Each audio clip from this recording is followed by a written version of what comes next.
डर रहे उनसे, बहुत बड़े लोग हैं, आपको क्या डर लगता है? नहीं नहीं, मैं नहीं डरती, लेकिन मेरे को बहुत तकलीफ देता है। पानी के लिए कितना तकलीफ। आज हमारे घर में पीने का पानी नहीं हम भरी, तो आज हम कहाँ से पिएगी? मांग के लेके आएगी किसी से, तब तो हम पिएगी।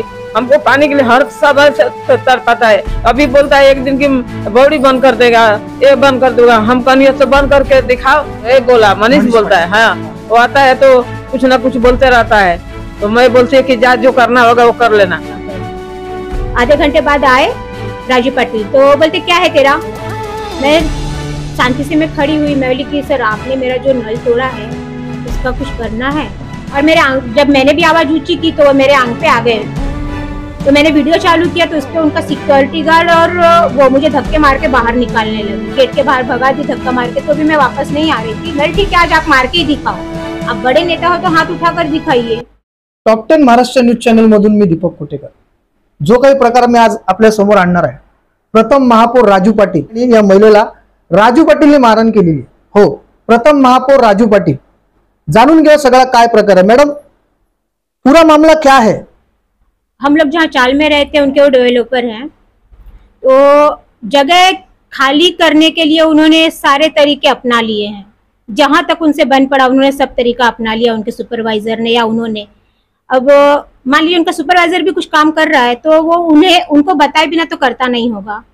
कौन है उनका सुपरवाइजर? कौन है? मनीष पाटिल। 10 सालों से जहाँ भी हूँ, तो मैं मेरा एरिया छोड़कर दूसरे गाँव क्यों जाऊँ? ये कहाँ पे आपका जो चाल है वो एग्जैक्टली कहाँ पे? हमारा चाल ये संजीवनी हॉस्पिटल के पीछे है, मनोहर देसाई चाल करके, विठल मंदिर के पीछे है, स्टेट बैंक के सामने। आज वहाँ पे सामने की भी 3 बिल्डिंग उन्होंने परचेस की है, हमारी भी चाल तोड़ी है।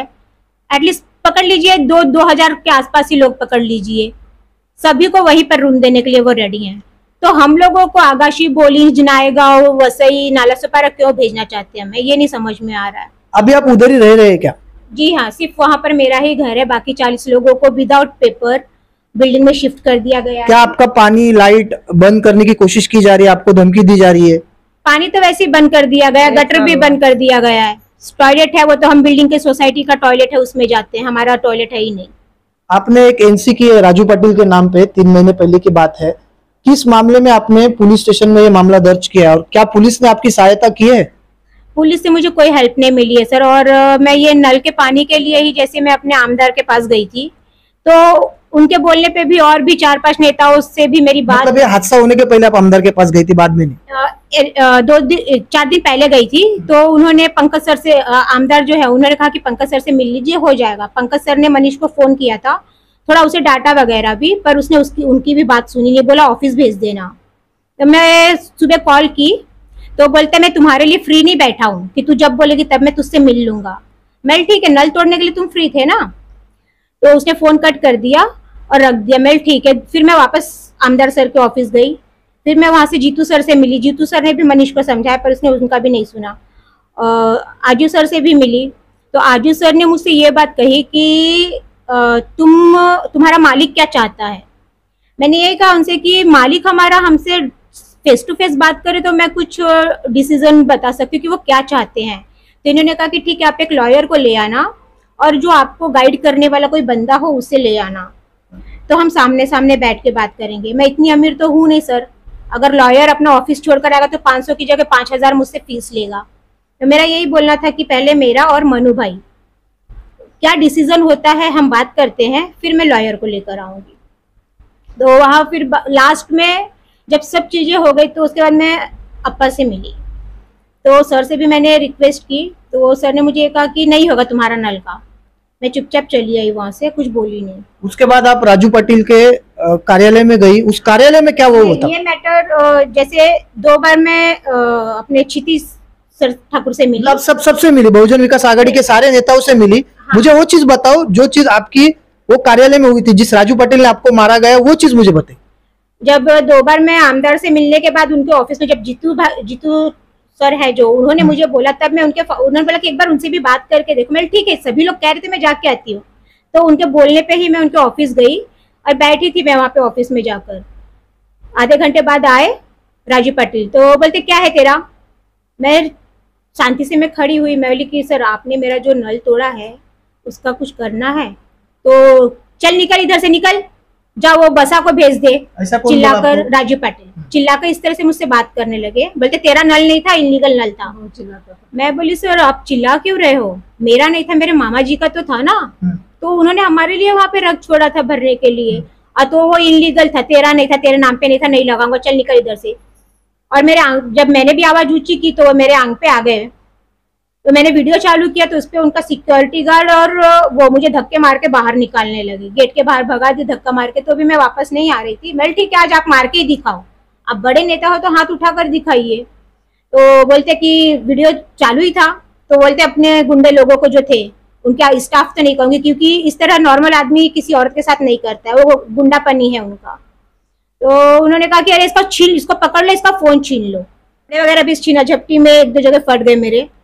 और फिर ऐसा हुआ कि राजू पाटिल खुद ही मेरा फोन छीन रहे थे। तो ये सोचिए कि वो इतने ताकतवर होकर के मुझसे एक फोन नहीं छीन पा रहे थे। जबरदस्ती उनके आदमियों ने अंगूठा हटा दिया तो मेरा फोन उनके हाथ में आ गया, इसमें उनका कॉलर मेरे हाथ में आ गया था। तो वो कहते कि इसने मेरा कॉलर पकड़ा पुलिस स्टेशन में। तो कॉलर पकड़ने की कोई वजह होती है, कोई राह चलती औरत या कोई भी मर्द किसी से झगड़ा नहीं करेगा। और हम, आप तो बड़े नेता हैं, हम आपसे कायदे से बात करने के लिए आए हैं। तो वही चीजें हो गई वहां पर। अगर मान लीजिए कुछ गलत भी कर सकते थे वो तो। और लास्ट में उन्होंने मुझे ये बोला कि जा तू औरत है तो तुझे छोड़ रहा हूँ, तुझे मैं बताता था। पुलिस ने यही कहा कि मैडम 2 घंटे घुमाने के बाद, मैडम आप जो बोल रही हैं वो आपके पास सबके क्या बोलते हैं, सब स्टाफ को आप जानती हैं क्या। मैंने उनको यही बोला कि राजू पाटिल और उनके स्टाफ के खिलाफ मुझे कंप्लेंट डालनी है। हाँ सर खतरा तो है ही ना, अभी मैं बीच में नहीं थी तो उनका आदमी आया था, हमारे जो गर्म पानी करने का डब्बे वगैरह बाहर रखे थे, तो वो कहता है कि ये हमारे प्लॉट में रखा हुआ है, जबकि ये मेरा घर है बाजू में रखा हुआ था। तो उसे लात से मारकर वो चला गया, क्योंकि मेरे पापा बाहर बैठे थे, ये किसी से लड़ाई झगड़ा नहीं। मतलब अभी भी आपको उनसे कुछ होने की आशंका है? हाँ हो सकता है, अगर वो हमारे नहीं रहने पे इस तरह से कर सकते हैं तो कल को हम ना रहे तो घर पे हमारे बुलडोजर चलाकर चला जाएगा। मतलब आपको कुछ भी होता है तो पूरी जिम्मेदारी राजू पाटिल की रहेगी? हाँ अगर मेरे को, मेरे परिवार को या राह चलती मेरे भाइयों को कुछ भी होता है तो उसकी पूरी जवाबदारी राजू पाटिल की रहेगी। क्या माजी आपके साथ क्या बर्ताव होता है? क्या आपको पानी भरने दिया जाता है? आपकी लड़की बहुत लड़ रही है उनसे, बहुत बड़े लोग हैं, आपको क्या डर लगता है? नहीं नहीं मैं नहीं डरती हूँ, लेकिन मेरे को बहुत वो तकलीफ देता है। पानी के लिए कितना तकलीफ देता है। आज हमारे घर में पीने का पानी नहीं हम भरी तो आज हम कहाँ से पिएगी, मांग के लेके आएगी किसी से तब तो हम पिएगी। हमको पानी के लिए हर समय से तर पाता है। अभी बोलता है एक दिन की बॉडी बंद कर देगा, ये बंद कर दूंगा। हम कहनी तो बंद करके दिखाओ, तेरे हिम्मत है तो बंद करके दिखा। ऐसा कौन बोलता है आपको की हे सब बंद कर? हे बोला मनीष बोलता है। हाँ हे मोठा विषय आहे। एकंदरीत आपण जर पाहिला तर वसई विरार शहर महानगरपालिकेचे पहिले महापौर, तर यांचं असं म्हणणं आहे की आम्ही सर्वच ठिकाणी विकास केलेला आहे। विकास कसा केलेला आहे हा विकास आपल्याला दिसतोय। एका महिलेवरती मारहाण होते, तिचे कपडे फाडले जातात आणि पोलीस स्थानकावरती साधी आपण या ठिकाणी पाहतोय की हिने आता या ताईनी या ठिकाणी एक पत्रकार परिषद बोलवलेली आहे।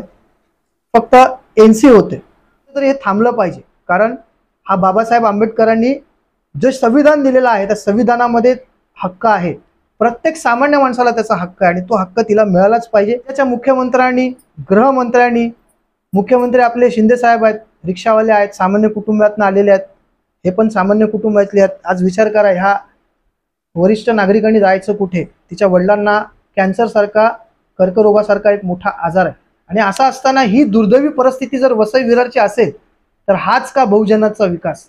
Top 10 Maharashtra news, Vasai Virar.